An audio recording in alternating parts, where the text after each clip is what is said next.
তো এই যে আমার সামনে যে 4 চাকার গাড়িটি দেখতে পাচ্ছেন, এটা হচ্ছে এমন একটা গাড়ি যার কোনো হর্ন নাই, না আছে ভালো ব্রেক, না আছে কন্ট্রোলিং।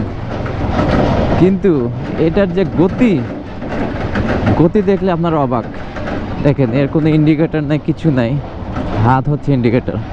হ্যাঁ, কিন্তু এর গতি কখনো কম হয় না। মানে আঁকা বাঁকা রাস্তা হোক আর যাই হোক, বাঁক সব জায়গায় স্পিড সেম থাকে। এই একমাত্র গাড়ি যার কোনো মানে আমি বলবো কিছুই নাই, লাইসেন্স কিছু লাগে না, শুধু বানাও আর চালাও।